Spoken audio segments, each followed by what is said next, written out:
Hi. Hello. Yikes. I'm Taylor. And I'm Hussain. Today we're talking about... Movies. Today we're talking about Season 2, Episode 7 of The Boys. We're going to give you guys our review and reaction and thoughts on the episode before the finale of Season 2, we believe, this coming Friday. Yes. If it's longer than 8 episodes, because Season 1 was 8 episodes, so Yeah. I assume Season 2 is 8 episodes. If we're wrong about that, that just means we're uneducated and misinformed. It kind of felt like another penultimate episode. Shit went down. Am I allowed to say that on YouTube anymore? I mean, you said it, and so, yeah, stuff happened. Yeah, stuff happened. But first, we're going to play a game. Woo! So, sticking with the theme from last week. Last week, if you didn't see the game we played a game where Hussain had to guess which Disney Channel original Halloween movie I made up. If you didn't see it, there's going to be a card in the corner. So, you can click that after this video. Mm-hmm. I'm going to list off 3 movies in 3 different categories. You have to tell me which one is not the Disney Channel movie. The difference is this week that you're just going to have the titles, and throughout the game you can ask me either once per round or once per the game about a synopsis. You can ask me for one synopsis. So you give me 3 titles, and I have to ask you for one synopsis for one movie that you list. Yeah. One of them is not a real movie. Okay. Or not a real Disney Channel movie. I feel like this version is easier than last time. You would think so. Okay. All right. Are you ready? Sure. So, here we go. Halloween Town 2, Calabar's Revenge. Halloween Town, Return to Halloween Town. And then Halloween Town Schools, High School Edition. But, okay, which one do you want a synopsis for? Okay, so the 3 were Halloween Town, Return to Halloween Town. That was number 2. The latest one was Halloween Town, High School Edition. And then the first one was what again? Halloween Town 2, Calabar's Revenge. Calabar's Revenge. See, I don't even know if Calabar was a villain in the first Halloween Town. Which one do you want a synopsis for? I have to pick this one carefully because I only get one. One per round. Yeah. The second title sounds so stupid because you're saying Halloween Town twice, but I don't put it past Disney to do that for one of these movies. Which one? So it's confusing. I guess give me High School Edition. Okay. Marnie organizes a student exchange program between her mortal school and her Halloween Town High School. The first students to participate in the program are a witch, a warlock, a troll, and an ogre. That is all it says.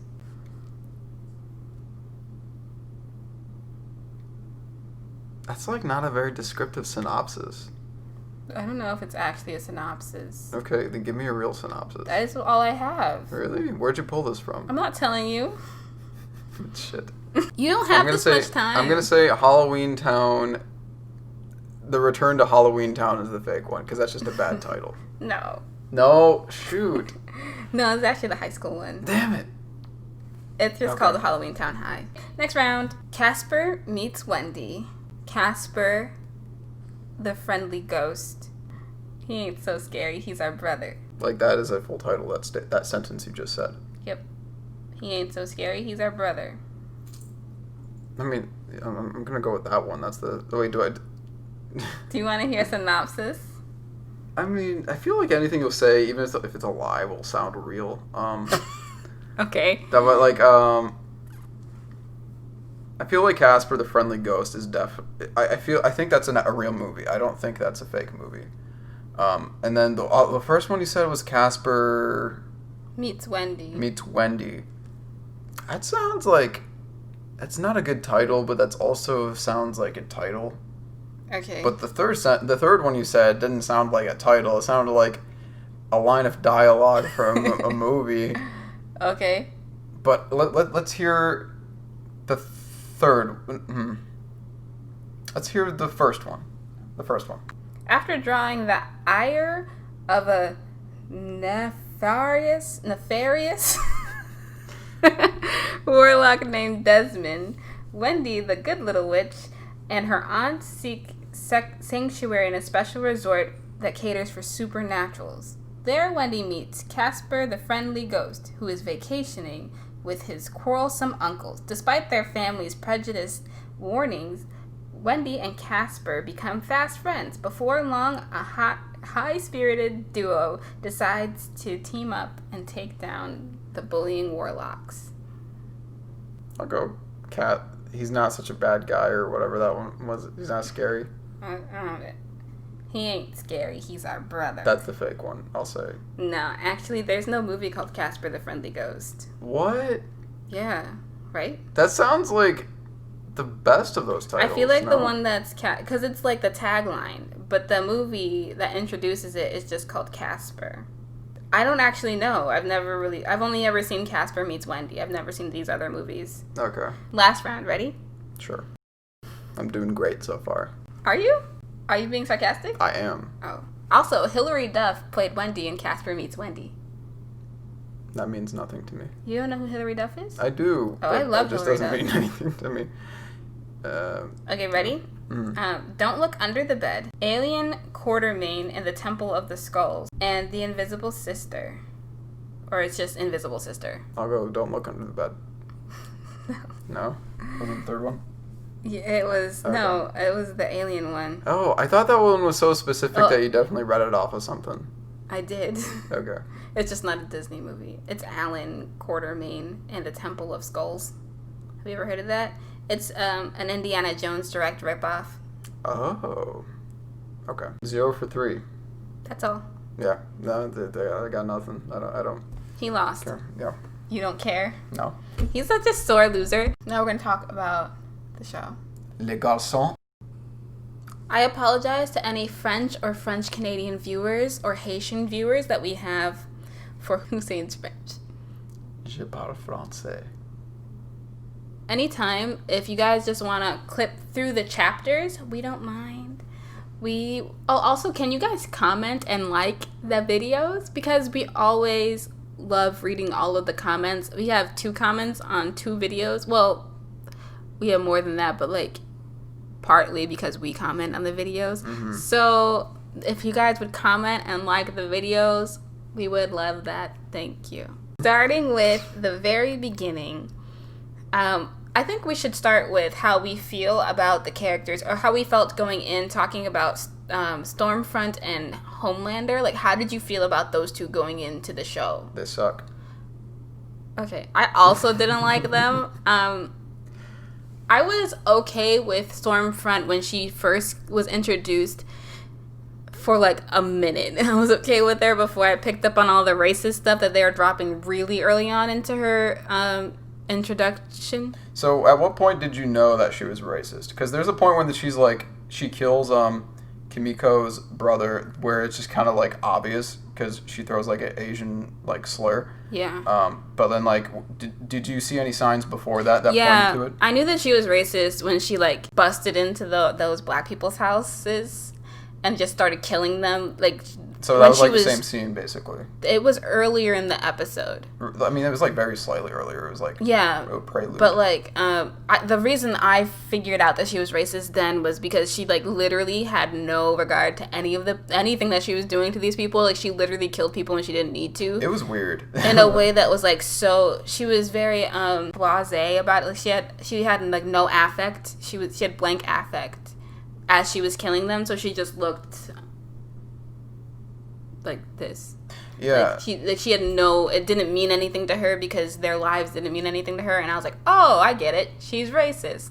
To touch on that, I feel like it comes off as normal at first because the whole thing in the show is that these superheroes don't really care about other people. It's more about, making money, becoming famous, and, just like all the things you want as a human being, I guess, unless you're benevolent or whatever. But so that as a result of that, they will, whatever collateral that human lives are to whatever they're doing, they just don't care. So it's like kind of normal for her to just like randomly hurt civilians. Yeah, I didn't see that though. She went out of her way to kill every single black person in that building. Like, yeah, or at least harm them in some way. Like, she just didn't care. She was just being reckless. Also, I don't remember if this was before or after that, but there was that scene where she was just like saying things offhandedly to and about A-Train. Like, I can't remember exactly. That's later on, right before he resigns, when he said that, when he asked her if she was part of the collective, and he said, yeah, I used to be. She said, yeah, I used to be before they just started letting anybody in. And then she like looks at him and he's like, what do you mean by that? She said, some people are just like garbage people. And he's like, do you have a problem with me? Do we have a problem? And she said, no. Did you not pick up on any of that? Not specific. Well, I did pick up there was a conflict there, but I thought that she was just being a jerk because she was generally being a jerk to every person that she came in contact with. That was totally a racist thing. And this was all before the whole Nazi reveal about her. Yeah, that makes sense. But, like, that was just something that I picked up on, because by then I'd already solidified in my mind she's racist. Because she gets her way a lot in this season, I feel like. She's going to. She's a Vought. Like, well, quite literally. Yeah. She's a Vought. Married to Frederick Vought, who died. And she apparently can't for some reason. She doesn't even age, which is weird. Yeah. That's something that bothers me about the show, sort of. It's that you think their powers are defined because they use them. Like, for instance, like, for Starlight, she has the power to control, like, light energy or whatever it is. But then she's also bulletproof. That's revealed, like, at random points when she gets shot. And then I'm like, I had no idea you were also bulletproof. You're also probably super strong. And I feel like that way is about, like, Black Noir. Like, I get the impression he was just like Deathstroke from, DC, where he's, like, super trained and he has, like, slight advantage in strength. He's kind of like a super soldier, but also just, like, super cool. Super accurate with shooting guns. You can, super accurate throwing knives or like melee combat and all that stuff. But no, Black Noir is like Captain America. I guess, yeah. He's also you can't do anything to him. Like he'll no, he's the only one who has. He's the only one who has a kryptonite. But Black Noir. He just has a peanut allergy. a tree nut allergy that's specific because it was an almond joy. Okay. But like. I mean, it's worse because it can be literally anything. That's what I'm saying. He's the only one who has like an outward weakness that can just be taken off on the street. Like he got defeated by like a gluten allergy. Like I thought that was great. It just solidifies that Black Noir is the best character. Anyway, that's like way into this. So the episode starts with which episode? The one we're reviewing. Like episode 7? Yeah, we're talking about it. I just wanted to know how you felt about Stormfront. Okay, because the racism stuff is before that. Yeah, I just wanted to know how you felt about Stormfront, and the reason I asked you about that is because I read a lot of things online, and people are like, this whole race thing came out of nowhere. I didn't see it coming. About, like, the whole, when the guy killed the store clerk, assuming that he was a super terrorist because he was, like... But what do you... It had to be because he was Arab, right? That's, like, the only connection that I can make. It was literally just because he was, like, semi-foreign, and it seemed... I think they're trying to get across that he was becoming brainwashed by all of the, he was. media that he was listening to, like, the very extremist media. And then he just happened to be like, ooh, his eyes kind of shifted in the light that 1 second. Is he a soup terrorist because he's brown? Kind of like that. And it results in some unfortunate things happening to that man. And people online, a lot of people were like, this came out of nowhere. It made me uncomfortable, yeah. Like what, the soup terrorist thing? Or that first scene, I was just like, I don't know. At first I was like, who is this? Where is the show going? And then I figured it out as soon as he went to the store the first time. I was like, oh, he's going to kill him. But I think it's interesting that I know specifically that you thought that she was racist as soon as she went into that building around the same time. You figured it out around the same time that I did. Yeah, because you outwardly commented around the same time that I started thinking that. So we picked up on it together. I just thought it was interesting that people didn't really get it until they saw that she was literally married to a Nazi. But it's really? Like, I guess because it was subtle. I don't feel like it was that subtle. Like But we're not white. She went out of her way to kill, like, any innocent human being. Like, for instance, A-Train in the first episode of season 1, I mean, he just happened to run through a girl and he's like, whatever, because he was doing something. But he was hot. He wasn't aiming to run through her. He just happened to do it. Yeah. And I feel like that's the attitude all these superheroes have. It's like, if you die, you die. You're, like, in my way. Yeah. You're inferior. I'm sorry. But she's trying to kill this one dude in front of her. And she's like, wait a second. I have to kill you. Like, literally, first. they weren't even in her way. Yeah. She was just like, I don't want to see you. Die. But, like, I don't know. I'm sure if you guys thought it was, like, out of nowhere, let us know. I didn't. I saw it coming from a mile away because I picked up on the subtleties. Only because I guess, like, I had the foresight of being a minority in America. I feel like now, with everything that's going on politically in America, maybe more people would pick up on it than normal. And then it's been some time since a lot of the stuff that definitely people were... a bit topical. I mean, but not really since the Breonna Taylor riots were, like, last week. They're definitely increasing the racial tensions in the show, but it seems to be more of like a... slow boil. Yeah, like more of an afterthought to whatever's going on in the plot. Yeah, but it's still annoying to me. It's like a background thing. Anyway, yeah, so I didn't think... That was like the first thing I wanted to comment on was like, I thought that the racism was well there prior to like anything. Yeah. So I don't know. I saw it coming. I thought it was well done in a way. Yeah. I don't want to say that about racism, but I thought it was... tasteful. It's enough to make me as a black person feel uncomfortable, but not too much to make me say I don't want to watch this show anymore. Let's talk about Hughie's character because okay. I think the last episode he had more to do. Did he? Well, just with everything. Season 2, episode 7. Yeah, with like a lamplighter and all that stuff. But let's like, I know you probably want to touch on something else about him before we get to that, right? No, I was just gonna say I think he's useless. Yeah, it's weird. I don't see his purpose as, like, what does he add to the story? I don't think he adds anything anymore. Well, his whole arc, I think, his character was to introduce us to the show, right. Like, in season 1. I think his whole arc is more centered around the idea of revenge. Like, and a couple other, like, motifs, too. Like, oh, don't just sit on your butt when you see injustice. Like, do something about it. That's, like, one of the things he did when they killed his, like, Robin, his, like, old girlfriend. But then the fact that he was able to get past the death and actually process it was like another thing, and that, you know, revenge is not the best way, and blah, blah, blah, blah, blah, a lot of stuff. Oh, he does have PTSD, sort of. Like, it does, before we, like, I just wanted to, like, get this thought out. Like, remember that one scene where he was trapped in the whale, and he was just, like, staring into oblivion? Yeah, I remember that. Yeah. I think there's, like, a direction they are touching on. Like, this guy is not like the rest of the boys, like, who are, like, hardened. Conscious. He's the viewer. Yeah. Like, he's you. And so I like how they add those touches in there to like differentiate himself and say he's still a regular person. He's not the super badass soldier like the rest of them. So I guess. But here's the thing. Hughie, in the beginning, he had a conflict with A-Train killing his girlfriend. Fine. He wanted to get revenge on A-Train. A-Train's not in the 7. A-Train fell off. Whether that was through Hughie or not, he's no longer where he was. He's got his comeuppance for killing her. He killed his own girlfriend, and then it was like, okay, so then it's gonna be Hughie and Starlight and their forbidden love. Starlight's no longer in the 7. This is literally not a big deal anymore. He had a secret that he killed Translucent. Everybody knows that he killed Translucent. Translucent is no longer talked about at all. He was left to babysit the Lamplighter guy. Lamplighter killed himself. All I'm saying is, like, there's literally no point to him. Everything that he had that was a problem is now solved. All of his problems are resolved. Sure, the character Hughie has PTSD.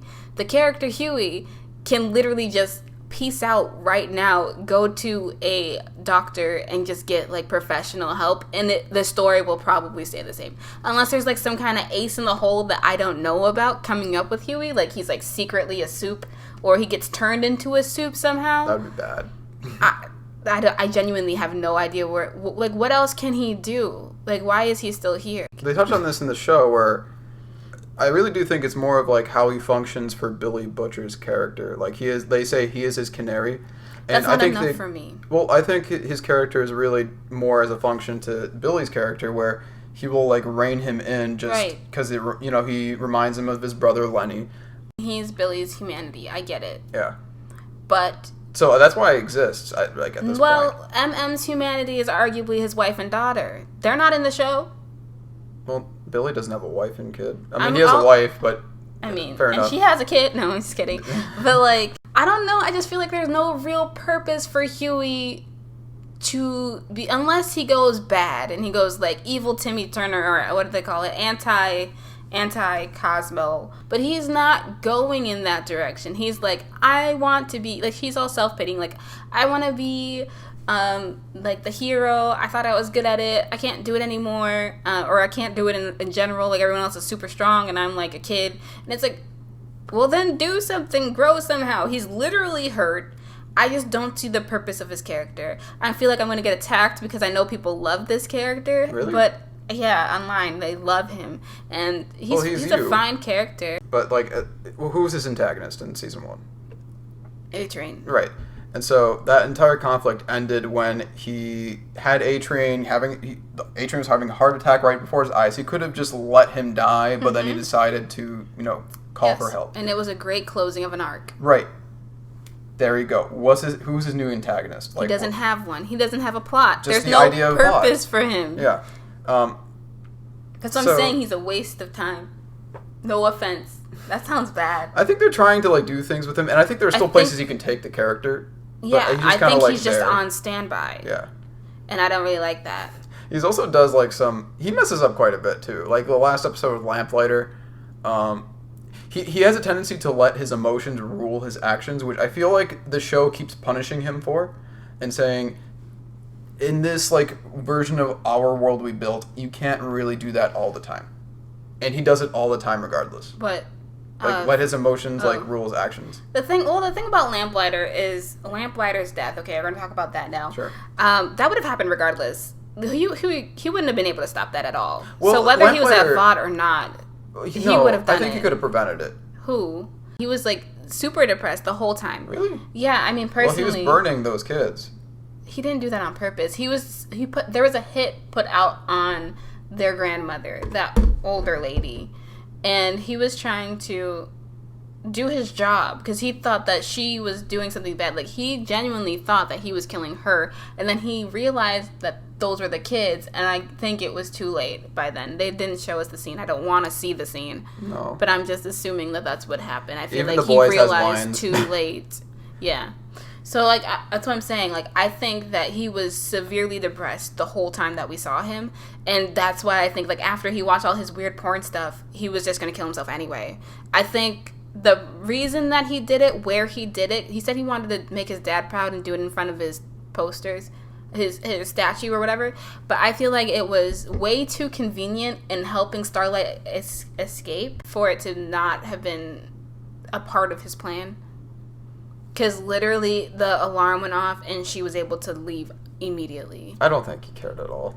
I mean, he might not have, but he knew that if he were to set himself on fire, that would happen. I can't believe that he... I don't think he cared. Maybe it would happen. I don't think he actually knew. I don't think he cared. I think it was just knew about what?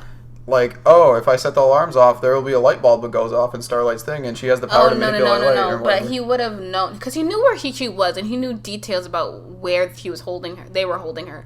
I think that he knew that if he were to set himself on fire, the sprinklers would come on. And when the sprinklers come on, they have, like, he's in an all-electric room. It wouldn't make sense for the electricity to continue going down for the safety of the whole building. If there's already a fire, I feel like it would just, like, have, like, an automatic shut-off. It's a light bulb that went off in her room, and that's how she took the power from her. I didn't see the light bulb in her room. No, I just thought it came through the cracks in the window. No, like that. I could be wrong, but like it was a fire alarm. In her room, there was like a light going off and on, to signal that there was an emergency. And then she got from that, which by the way is a big problem if you're trying to hold someone in a room that does not have electricity inside it or power. Yeah, but it's probably like a part of some code.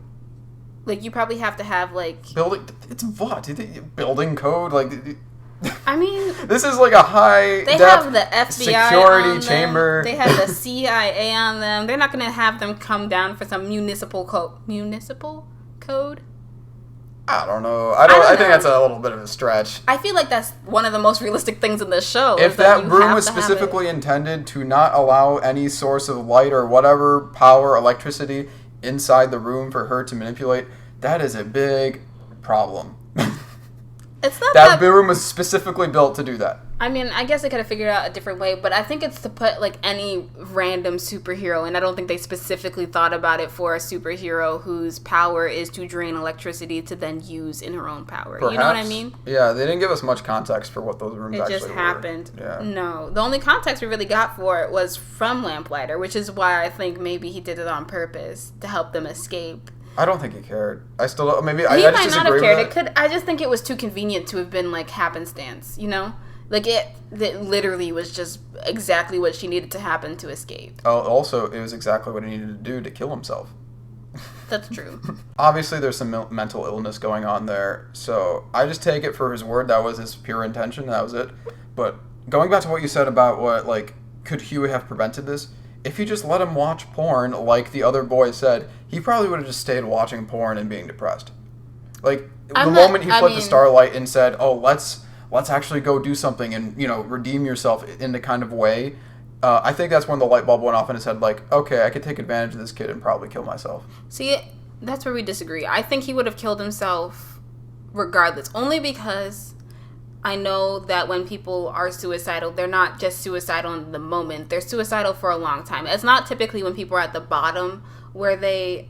at the rock bottom. That's not when people commit suicide. It's like when they're on their way up from being in the rock bottom, because that's when they actually get the energy and the know-how and the ability to do it. The fact that he planned to do it in front of that statue means that he was planning to do it there for a while. He's probably been planning to do it there since he got kicked out of the Seven, because he wanted to do it in front of a statue, because it would have been like the ultimate FU or whatever. Do you know what I mean? Like, it was something that was planned for a while. I think what Hughie did was he gave him the ability to be able to pull the trigger on that. I think before then, he probably just would have done it at the hearing.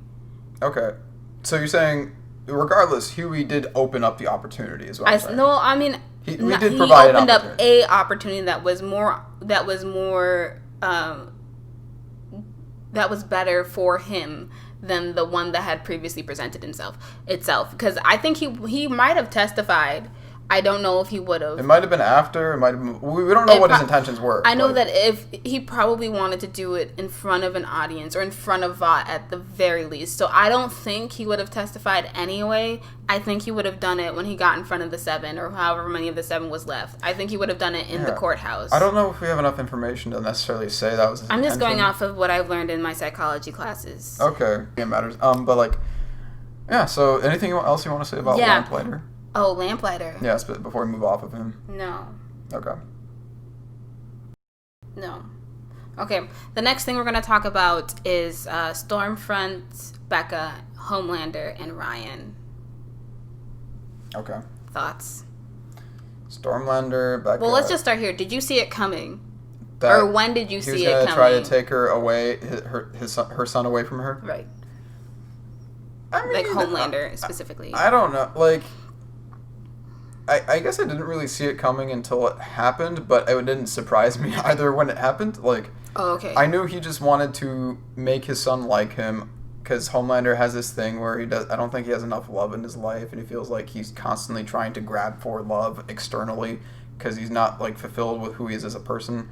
Yeah, he needs a lot of external validation. Yeah, and then that's probably part of the reason Stormfront is so successfully able to manipulate him. Yeah, which is sad. Yeah. In my opinion. Yeah, I don't know, like, as far as, like, seeing it coming, I didn't see it coming until the moment it happened, but, like, it didn't surprise me either. Although, I think it'll backfire, because this kid was raised by his mom, and I feel like this was a move, like, Ryan being able to just go with Homelander because of this, like, secret that Homelander let out, about how his life is a lie and all that. Mm-hmm. He'll probably get over that, you know, eventually. Like, he definitely will want to see his mom again. And but he's a kid. Yeah, he's a kid, and he's going to lash out, and he probably did that out of, like, an impulse move. But he's at some point, like, he's going to want to see his mom again. Yeah. He's like, what is he, like, 8, 9, 10? 9. I think 8 or 9. Yeah. And then Homelander's going to be like, no, you have a new mom now. This random woman that you just met, like, yesterday. My girlfriend. Your new mom. And guess what? I'm also kind of just your new dad, because I've known you for about, like, 2 weeks. Like, this kid does not want them in his life. No, more than her. No, he doesn't. Yeah, but that's assuming that Ryan has pull to get something I don't know if he necessarily does. I think it would have to be more so the adults figure out something. Well, I think, okay, first of all, I figured that he was going to take her when he went to visit her, like, the second time, because the first time was when he went with Billy Butcher. When he went back the second time, and he was all like, you're lying to him, blah, blah, blah, blah, before he, like, went back and, like, pushed him off the house, I was like, oh, he's definitely going to take him from her. And then that was reassured for me when she did not run away with Billy Butcher, because I was like, okay, she's going to run away with Billy, and then Homelander's going to get the son. When she stayed and he specifically said they're always going to look for him, he's like a $40 million piece of machinery or whatever, I was like, oh, Homelander's going to kidnap that boy. And as soon as Homelander, like, looked at the baby when Stormfront looked at the baby, I was like, oh, this is how they're going to take the boy. I figured out, because I was just waiting for it to happen, I was able to figure it out. Secondly, I think that Stormfront wants the baby not for the reasons that Homelander wants the boy. He's not really a baby. Homelander wants the boy because that's his son, and in his mind, this is like family, and he's always wanted a family because he's never had one. That's what he wants. Right. Stormfront might play along with that for a while until she gets Homelander's trust. Stormfront is obviously obsessed with that boy because he's the first natural born superhero. And it's like, it goes along with that whole Nazi idea of, like, you are naturally born greater than other people. No, I didn't even think that. I think she literally just wants to throw him in a lab. Because they showed us that that's what she does with other people. She has no real care for them. So I think that she just wants to dissect this boy somehow. And, like, see, like, what can you do? How much of your father's strength you have? Are you stronger than him? What can you do at 9? What could he do at 9? Because he was also raised in a lab. So if she can find his records, she can compare them side by side and be like, why was he able to carry the traits of being a super and no other kid can? You know? Mm-hmm. I feel like that's specifically why she wants that child, because if I were in that situation and there was only one person in the world who was born with superpowers, I would want to know why. And then I think by the time any of that happens, Homelander, Ryan, Becca, everybody will be, like, way too far into the plot. Like, she'll have so much power by then, it'll be nearly impossible for them to get her back, and then they'll end up, like, skirting their way through to find him somehow. The only way that Billy is going to get them back, or that I say that the boys are going to get him back because it's Becca's kid, and Billy's obviously still in love with his wife, as he should be, I guess.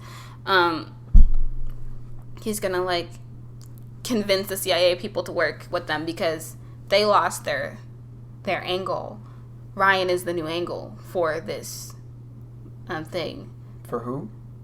For their lawsuit. If they can get Ryan, then they can get everybody else, because he's the only one who's born genetically different. So if he can compare that to the other Compound V people, even though they know that Compound V is a thing, I feel like that's additional evidence. Mm-hmm. Ryan now knows that he's been living in a fake land, so at least they have fought on that they've, like, they could say that they kidnapped this woman, made her live in a fake world with this boy and do all that other stuff, you know?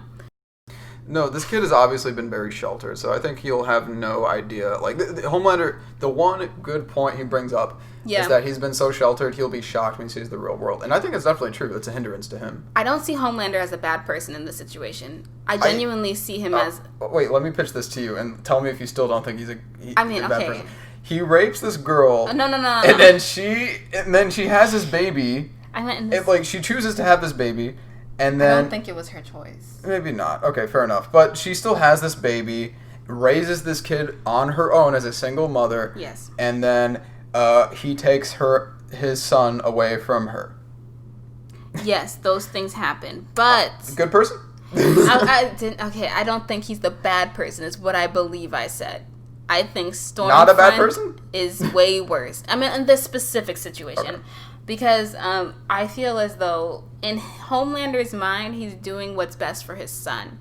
And I can't really disagree, because living in a simulated world is strange. So, at the very least, he's introducing him to this real world at a young age when he's still able to adapt. But you still have to be guided through it with a parent who's qualified to be a parent. Like, in his mind, he is qualified. Like what Homelander, sure, but like what Homelander was doing, because he's definitely not qualified to be a father, is that he'll introduce him not only to the real world, but to his world, because he is like an extension of Homelander. Therefore, he's going to be exposed to this fame, this fortune, all this stuff. He's going to be treated like a god, in a sense. And then, this kid's going to be messed up. It's like, just going to 100%. make him disdain his mom even more. To be like, oh, you're hiding me from this. Because like, it's going to make him disdain everybody. Like, he's going to be like, he doesn't know how to process what he's going through. But he's a kid. I think he'll think it's cool that he's in that his dad's in movies, and his dad's famous, and his dad lives in, like, this really cool place. Well, think of the child star that goes through these things. That's as an adult. We're talking about him as a kid right now. No, even as a kid. But he's not going to be working. I feel like that's what gets most kid stars, is that they're working 40 hours a week. He's not going to be doing that. Well, that's an interesting question, because, like, what do you think Vought will do with this? Well, it's not a revelation to Vought, but, you know, now that it will probably be exposed to the public that Homelander has a son, what do you think Vought will do to adapt? I don't know if he'll be... That's the thing. Okay, so Homelander will have this kid who looks like him. So he can't even say that this isn't his kid.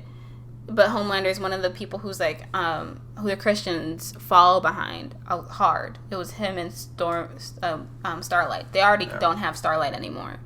Having a child out of wedlock is very not on message with that base of people. So I don't know. They might show it. They might not care. They might just be like, F that technicality and move on from it. But I think that might be a problem unless they say that he had like this secret marriage and the marriage fell apart and he had a son that he was like hiding from the fame.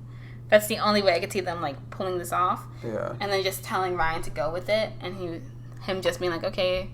But I think that him seeing how cool his dad is and him seeing all the cool things that his dad has to do at first, being like, oh, my dad can get me toys from wherever. Everybody loves him. Everybody loves me now. Like, I'm famous. This is cool. I think at the beginning, that will make him, appreciate his dad. And then I feel like they're probably going to have, like, a heart-to-heart when Ryan's like, oh, my God, this is overwhelming. I don't know what to do. And Homelander being like, yeah, I know, I was there too. I know exactly what you're going through, blah, blah, blah. And it's like one thing that they can only bond over. And then as he comes into his own with his powers and everything, Homelander has the same powers. So they're like, okay, well, let's grow together. And that's something that they will bond over. And I think that will make Homelander appreciate his son as a person and not an object, because I don't think he does that yet. And then Ryan will will start to appreciate Homelander. Because I don't think Homelander and Ryan having a relationship is a bad thing. I just don't agree with how Homelander did it. I can see where you're going with that, but there's one big issue with that. Okay, so Ryan has empathy, and Homelander does not have any empathy. That we know of. He might have empathy for his son, but that's it. If there's anybody's going to have empathy for, it's going to be Ryan. Yeah, he might have empathy for his son, but that's like the extent of it. Like, I think some of because as, like, he will live with Homelander, or, like, will be around him a lot, he'll gradually realize the person he actually is, where he will just, like, have complete disregard for human life, and that, I feel like the way that Ryan was already raised, because he has empathy for other human beings, he's a nice kid, that will automatically just be, like, a disconnect right there. Yeah, and this show's not really one of those shows that I see having the kid rub off on the adults. It could, but whatever I think is like, whenever they come to that thing where, like, they both have that mutual appreciation for each other, is when Homelander will be like, oh, I need to take him back to Becca, and by then it's gonna be too late, because, like, by then Stormfront will already have, like, her claws in him, or her claws in Becca, or something like that will happen. You know what I mean? I hate Stormfront.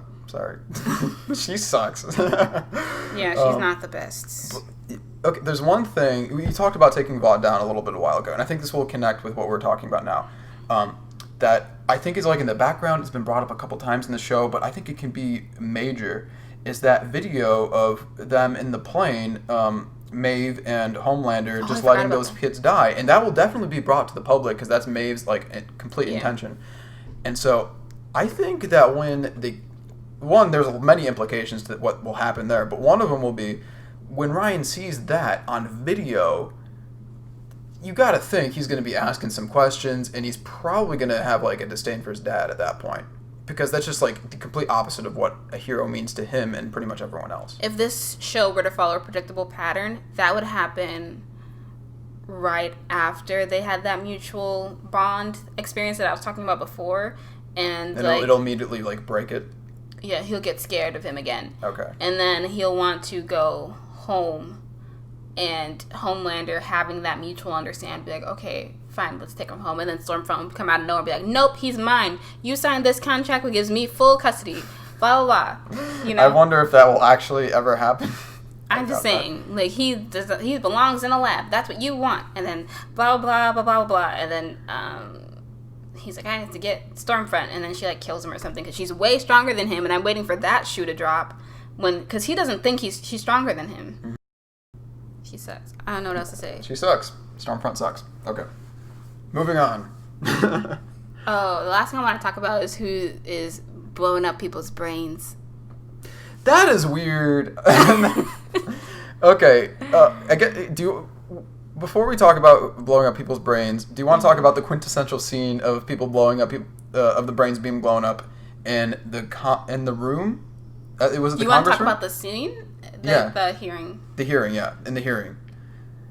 Because it's like this kingpin moment, which I guess it's very much what The Boys is, where, you know, you'll have a moment where the heroes look like they're going to win, there's nothing you can really do to stop, and, you know, like, sure, the villains seem invulnerable because, like, Homelander is like a superhero, and all the superheroes are like, you know, they have superpowers, how are you going to take them down? But they can't do anything because they're in the public eye. So at that moment I was thinking, how do they stop him from, like, completely taking down Vought? Homelander can't attack him because that's in front of the cameras. No one else can attack him because it's in front of the cameras. And so it's just like, I guess it's over. And then everyone's heads just randomly starts blowing up. Yeah, and it was very convenient. It's also convenient whose heads don't blow up. And I think this is one of these quintessential scenes where you could really try to analyze who characters are doing what to see what intentions are going on. What are you thinking? Well, you said it's interesting to see what character's head doesn't blow up, and as soon as you said that, I thought of that fake AOC person.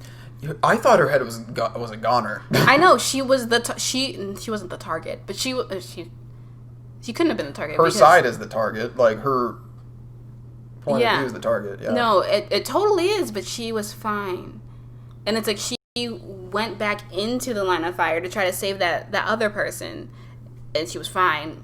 And she left. I'm very interested to see why her head didn't blow up, because I feel like if you were like a terrorist looking at heads to blow up in that moment, hers being, because she has one of the biggest like vocal opponents to Vought. You know, she is one of the biggest vocal opponents to Vought. You would aim for her like first. You know what I mean? Yeah, but the first person to die was like the black man, which typical. Okay, yeah, the leader of the hearing. And then the guy that was testifying. Yeah, those are two very important people to kill. Or no, at least the guy testifying. I don't think the other man... Yeah, I've never seen him before. Yeah. It was some congressperson. Yeah, I definitely think her head... It should have been. Should have blown up. I don't think she's behind whatever is saying, because why would she hold a hearing in the first place if she was? Then it's also convenient that now, because of that, the two replacements for... well, not the two, because one of them is Stormfront. But now there's another opening in the 7. So now there's 2 openings in the 7, because the guy that was supposed to take... Fake Flash died, right? Yeah. Okay. Because the guy that was supposed to take A-Train's spot is now dead. Which brings questions. Is the Church of whatever behind this? The Collective? Yeah, the Church of the Collective behind that? I know you said that before. I don't know. I don't know. I just don't know. I don't know what their function is to the story. I don't know what the Deep's function is to the story, which I guess we could... The Deep is... I told you, he's going to be... If he gets put back in the 7, it's like they want him to be a figure, a speaker, like a mouth for the Collective. Yeah, that makes sense. He becomes an ad for the Collective. Yeah. But why the Collective is working for A-Train, who is very obviously skeptical of all of them, doesn't make sense to me. I think they think... Well... The A-Train has been going along with what the Collective has been doing. Because they promised him that promise, but they're like, we can get you back into this. So he's like, okay, but he's definitely not 2 feet in. He's not 2 feet in. He's like 1 foot in. Right. But I think he's done the minimum requirements they've asked of him. Therefore, they are like, yeah, going along with it. Because he could have just left that room earlier when, you know, they wanted him to talk it out with the Deep. And he wanted to leave, but then the head of the church was like, if you leave right now, I'm not going to help you out. And so he didn't leave. So I don't know, man. But it could be the Church of the Collective. It could be. I'm not going to say it's What else not. would it be? Like, who else could it be?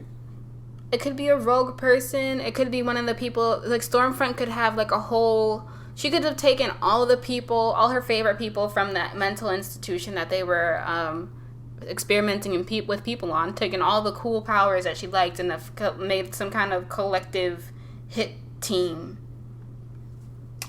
I don't know. Like, I guess it does explain... That would explain why that thing exists. But a lot like, of people escaped from that, like, institution. Yeah, but no, whoever they had to be out beforehand because...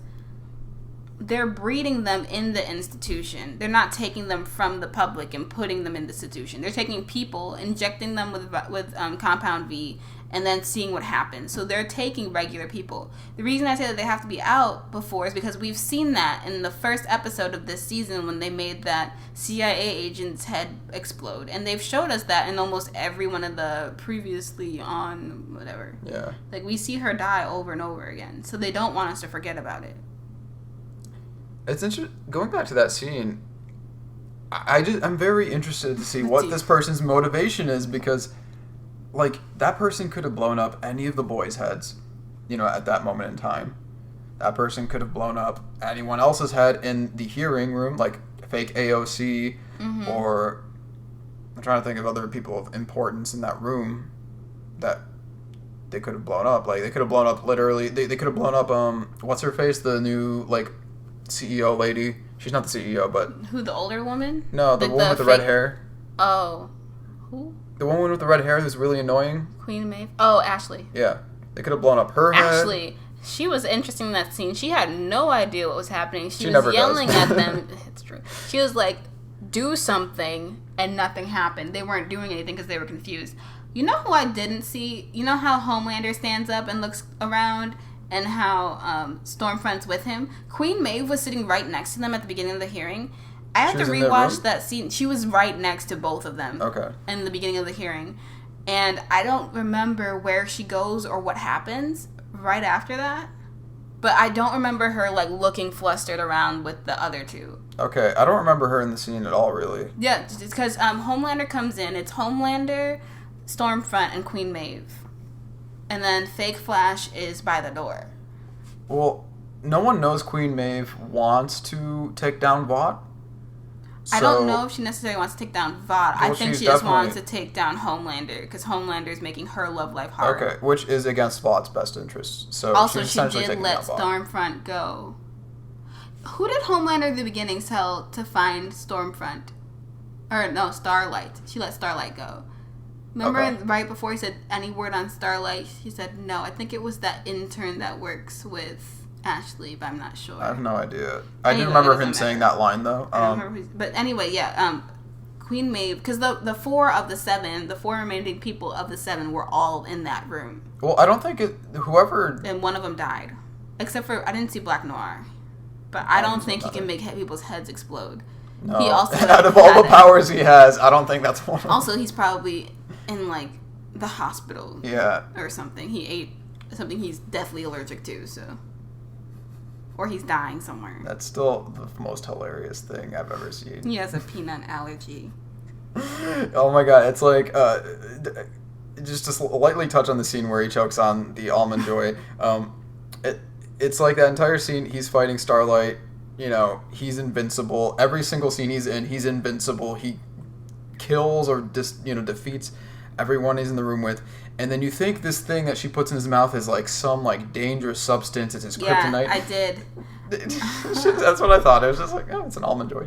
Yeah, she's like, is that an almond joy? He's like, yeah, he has a tree nut allergy. And then she kicks his EpiPen away, which is also interesting because that's totally going to come out. What? It reveals what? It reveals that it finally reveals his part of his face. I mean, I knew he was black because I knew his actor. Because of Amazon's little like X-ray thing, yeah. It just it gives you a little window into the soul of Black Noir. Yeah. Also, his name is Black.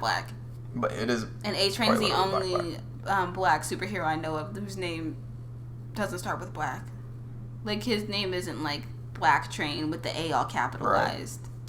That's a bad name. It can't be Black Train because his outfit and everything, his whole aesthetic is blue. Also, if you want to really read into it, A-Train is also part of the title of Here Comes the A-Train, which is a song by Duke Ellington, who is black. So there you go. Duke Ellington. What a big mouth throwback. Anyway. Anyway, so did we come to any conclusion on who is exploding the heads? I think it is the church, because the only person in the I don't think they have an interest of blowing up the heads in the Seven, because right. I think they're kind of working with them, or they have a vested interest in the Seven, because they want to get their own people, meaning the Deep and A-Train, back in the Seven. And it also makes sense because the only person's head they blew up in that room was A-Train's replacement. Okay. So, like, I think it's I'm leaning towards the church. I think it's like, I think that it's going to be something that Stormfront constructed, like her own kind of super terrorism thing, but it's going to be like hers.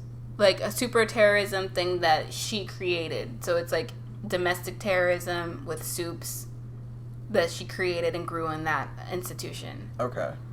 Because I don't know what else why does she want this? I think like it's gonna come out that she has like this group of like all white, really strong villains for the race war, and they're just super terrorists or whatever.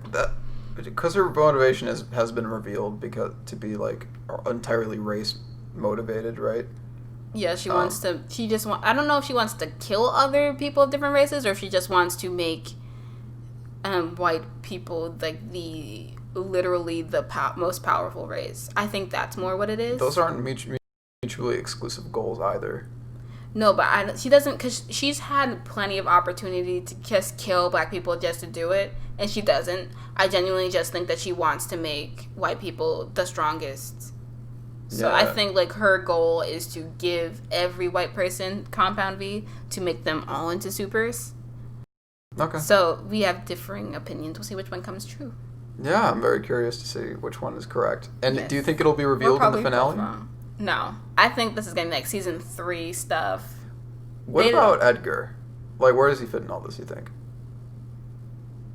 I don't know. You don't know who Edgar is? I know who Edgar is. Oh, okay. I don't know where he fits into it. Because you don't cast the magnificent Giancarlo Esposito if he's not given more of a role here, right? Yeah.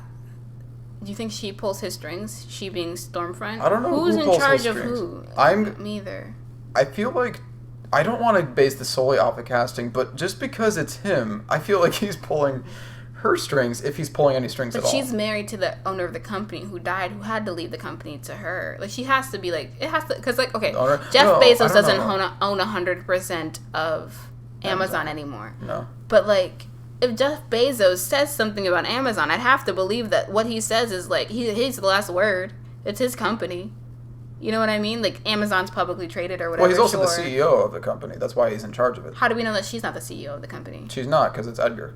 Edgar's the CEO of the company? I'm pretty sure Edgar's the CEO. And it's a publicly traded company that has shareholders, though, so I think it's just owned by whoever. Didn't Bill Gates sell Microsoft? I think he gave it, I don't know. I don't think he's the retired. CEO. He's not the CEO. No, Bill Gates stepped down as CEO, but I think he owns a lot of the company still. Okay, so then that's more equivalent. So, because I'd have to assume that Stormfront owns a lot of VOT. So she's a shareholder, is what you're saying? She's probably the majority share. The only reason I'm saying this is because they're protecting her. When she was Liberty, they went to extremes to protect her, and they fly her around from place to place and switch her identity up every so often because she doesn't age.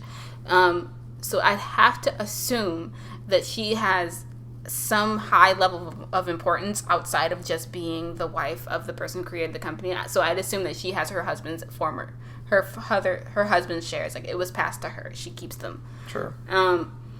Or there's some kind of contract where it's like she is important somehow. Does she have grandchildren, out of curiosity? I don't know. Because they showed a scene where they literally said her daughter died. Yeah, because she was 80. Yeah. So if she had we're talking about great-grandchildren. Yeah. For all we know, her great-grandchild could be Starlight. Or Queen Maeve. Who else could it be? Because daughter is 80. So her daughter's daughter is going to be like 50, 60, or around there, between 40 and 60, which means like her great-grandchild would be around the age of the new formed Avengers. I don't know. I don't know if they even thought about it or if it will come back. But I think seeing whoever's a descendant of Stormfront, if she exists, would be it would be interesting. Relevant. As long as it's not Homelander, it would be fine. She does say that you are to Ryan that you are the first natural-born superhero. So I don't think whoever her descendant is a soup. It could be a soup and just not a natural-born soup. Yeah, maybe, but I don't know. Was anybody put up for adoption? Her daughter was in the soup, so you'd think that why would she make her granddaughter a soup? Maybe her mom wanted to do it. She didn't inject her daughter with the medicine. Right. Or the compound V. Maybe she just didn't want that life for her daughter. She also did say everyone she knew and loved died, so maybe she just doesn't have any descendants. Or she doesn't know her. Yeah. It's okay. I don't know. This is all good discussion for where the show can go later on. I'm excited for the finale. I'm very excited. Is that all we have to say? I love Marvin Milk. I think he's great. I just wanted to say that. Yeah, we didn't get a lot of in this episode. Frenchie's also cool. We didn't talk about Kimiko or Frenchie at all. I don't think we have to, but no, they have a cute relationship, budding, I guess. Billy, we didn't talk about Billy at all, really. I think because Billy talked about his dad. I feel like that arc isn't finished, so we can talk about that when there's more to say. I guess there's not really much to say about what Billy did. I still think he's the main protagonist in the show. I think that's fine. Yeah. No, I don't know. Because it's very debatable. Like whose story are you following? Does it we even can matter? have a debate about it in like an extra or a short in like a couple of days if you want. No, I don't. Yeah, I feel like this is a good natural ending point. No, I said in a couple of days. Right. I'm just okay. Yeah. There's a lot of topics to talk about. Okay. So many characters. Anyway. All right, thank you so much for watching. Be sure to subscribe and comment your thoughts down below. Give this video a thumbs up. We've been told that helps us a lot with the algorithm, and share it to the video, not your thumbs up, but you can share it with other creators as well. We have a whole slew and plethora of other videos. We have other videos about The Boys, so watch them. That show. We always post highlights. So if like one of our big videos is too much to consume at one time, be sure to just click the highlights. And we have some of like the best parts of our conversation posted separately in a 15 to 20 minute long video. Sizable. Yes. Palatable, digestible. Tasty. Gross. Okay, bye.